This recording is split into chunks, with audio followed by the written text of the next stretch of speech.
안녕하십니까. 세상 읽어주는 남자 이상훈입니다. 오늘은 젠슨왕 엔비디아 CEO의 블랙엘 자신감이라는 주제로 한 말씀드리겠습니다. 요즘 그 AI 산업은 너무 변화가 빠릅니다. 이 변화가 빠른 만큼 그런 변화를 중심에 놓은 시장 담론도 빠르게 형성됐다가 사라지고 또다시 다른 담론이 형성되고 사라지는 상황이 반복되고 있습니다. 이 아시다시피 엔비디아 GPU 계보는 그 암페어, 호퍼, 블랙엘, 루빈으로 이어지고 있습니다. 블랙엘의 경우는 올해 양산이 안 될 수 있다는 말이 나왔고 엔비디아가 이를 공식적으로 부인하면서 블랙엘이 연말에 양산되는 것으로 정리된 상태입니다. 그래도 시장에서는 AI 피크아웃 논란과 맞물려서 블랙엘 수요와 관련해 시장의 기대보다 못할 수 있다는 의문이 있었지만 젠슨왕은 최근 골드만삭스 테크 컨퍼런스 행사를 통해서 블랙엘 수요에 대한 자신감을 강하게 드러냈습니다. 글로벌 하드웨어 그 테크 산업에서 가장 영향력 있는 인물이 바로 젠슨왕입니다. 이 젠슨왕은 그 테크 행사를 통해서 GPU에 대한 공급 제한으로 기업들이 좌절감을 느끼고 있을 만큼 수요가 강하다고 밝혔습니다. 공급이 그만큼 딸리고 있다는 것이죠. 이 젠슨왕은 AI 하드웨어의 제한된 공급이 주요 고객들을 좌절시키고 있다고도 했습니다. 믿는 구석이 없다면, 그러니까 블랙엘 수요와 관련해서 이미 확보해 놓은 수주가 없다면 이 정도 자신감을 공식 석상에서 피력하기는 어렵습니다. 이 젠슨왕은 엔비디아 GPU에 대한 수요가 엄청나고 수요에 비해 낮은 잔고로 인해서 고객 불만이 발생하면서 비즈니스 긴장이 고조되고 있다고도 했습니다. 사실 젠슨왕의 이런 자신감이 보도되고 난 이후에 나온 소식이 바로 클라우드 업체 오라클의 블랙엘 수요와 관련한 것이었습니다. 이 오라클은 13만 개의 블랙엘 GPU B200을 활용해서 슈퍼 클러스터를 구축한다고 발표했습니다. 그러면서 소형 원자로 SMR을 통해서 전력을 공급받을 것이라는 사실도 밝혔습니다. 특히 오라클은 데이터 센터에 대한 수요가 공급을 초과하고 있다는 점을 강조했습니다. 한마디로 AI 투자는 이제 시작일 뿐 아직 피크아웃을 논할 단계는 아니라고 일축한 셈입니다. 사실 그 13만 개의 GPU 규모 자체가 놀라운 것인데요. 기존에 10만 개의 GPU 클러스터는 있었지만 13만 개면 가장 큰 규모입니다. 여기서 나오는 엄청난 발열을 해소하는 것 자체가 힘든 일이죠. 이렇게 GPU를 늘리면 소모하는 전력량은 기가와트급으로 커질 수밖에 없습니다. 이 전력량을 감당하기 위해서 SMR 건설을 추진하는 것인데요. 데이터 센터와 달리 원전을 건설하는 데는 그 SMR 건설에 따른 인허가를 받아놨다고 해도 시간이 걸리기 때문에 여러 진통이 있을 수 있습니다. 이동식 발전기를 통해서 어떻게든 전력을 공급해야 할 것입니다. 역으로 보면 이런 전력 공급 문제 등을 제기할 만큼 AI 수요 자체의 동력은 여전히 기세등등하게 살아있는 상황임을 그 오라클 발표를 통해서도 유추할 수 있다는 생각입니다.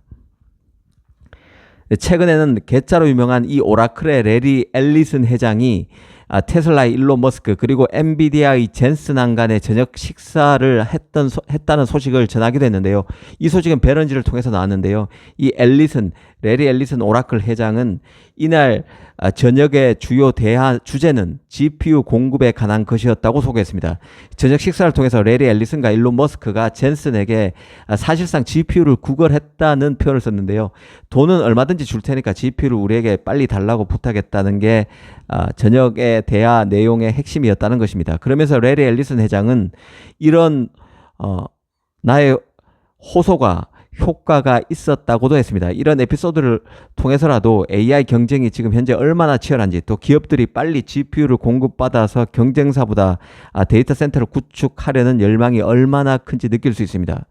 이 젠슨왕이 이 골드만삭스 테크 포럼 행사에서 보인 자신감의 원천은 바로 이런 에피소드를 통해서 충분히 유추할 수 있다는 생각이 듭니다. 이미 그 시장을 보면 AI 모델 성능을 높이기 위한 경쟁은 혀를 내두를 만한 수준까지 왔습니다. 이 메타 같은 경우는 GPU 10만 개로 구성된 슈퍼컴퓨팅 클러스터 구축을 앞둔 것으로 알려져 있는데요. 이 메타는 GPU 칩 구입에만 20억 달러, 하나로 3조 원이 넘는 돈을 썼습니다. 일론 머스크도 AI 챗봇인 그록3를 훈련하기 위한 10만 개 GPU 클러스터를 완성했죠. 이 메타, 그록, 오라클 등에서 보던 GPU 클러스터의 크기가 중요하지만 사실 그게 전부는 아닐 것입니다. 작은 클러스터로 오랜 기간 훈련을 하면 큰 클러스터와 맞먹는 모델 학습이 가능합니다. 결국 문제는 시간인데요. 오픈 AI나 구글 메타 XAI 등의 그 프론티어급 모델 성능은 거의 비슷해진 상황이기 때문에 이제는 누가 빨리 모델을 구축하느냐의 싸움으로 변한 상태입니다. 이런 과정에서 슈퍼 클러스터의 등장도 나타나고 있는 것이죠. 시장에서는 지금 현재 가장 큰 규모가 큰 10만 개 칩 클러스터의 효율성을 파악해서 향후에는 100만 개의 GPU 클러스터를 계획 중인 곳도 나올 것으로 보고 있습니다. 시장 일각에서는 AI 모델 구축에 따른 천문학적 비용을 뽑을 수 있는 비즈니스 모델 구축이 가능한 것인가에 대한 의구심을 지금 제기하고 있는 상황이지만 이 관련 기업들의 GPU 클러스터 구축 행보를 보면 속도에서 밀리면 경쟁사에 비해서 속도에서 밀리면 경쟁에서 지고 만다는 그런 절박감이 느껴진다는 생각입니다. 시장의 의구심과는 다른 기업들의 행보라는 뜻이죠. 아시다시피 엔비디아 블랙엘 GPU는 TSMC의 4MP 프로세서 노드에서 제작됩니다. 4나노 파생 노드라고 이해하시면 됩니다.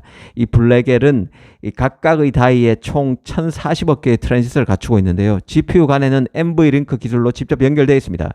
그러니까 블랙엘은 총 두 개의 다이가 연결되어 있는 구조이기 때문에 1040억 개씩 해서 2080억 개의 트랜지스터로 구성되어 있습니다.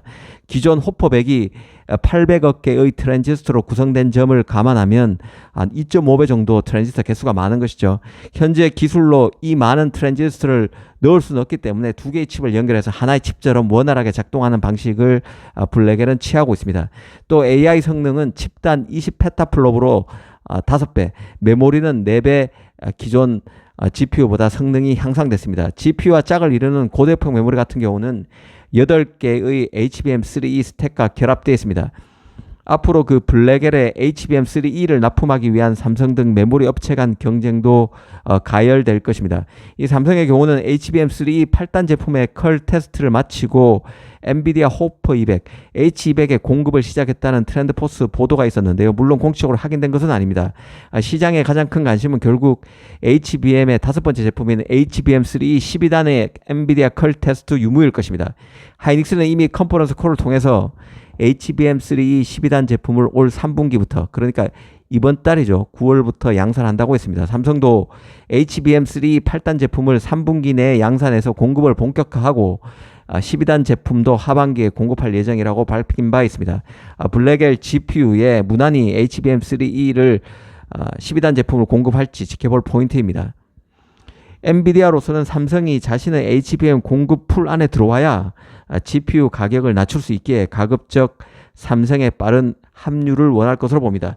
아시다시피 젠슨왕은 골드만삭스 테크 포럼에서 듀얼 파운드리 활용 가능성에도 여지를 둔 듯한 발언을 해서 주목을 받았는데요. 앞서 인텔의 패키징 물량을 더 줄 수 있음을 해설해 드렸습니다. 한편으로 엔비디아 입장에서 보면 HBM과 똑같은 것이죠. 지나치게 비싼 GPU 가격이 공격을 받는 상황입니다. TSMC의 높은 제작 단가가 하나의 원인이기 때문에 삼성을 대안으로 생각할 여지가 있습니다.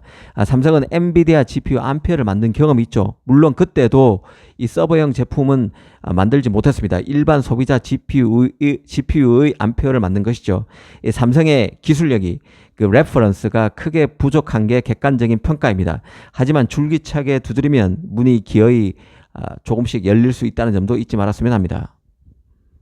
감사합니다.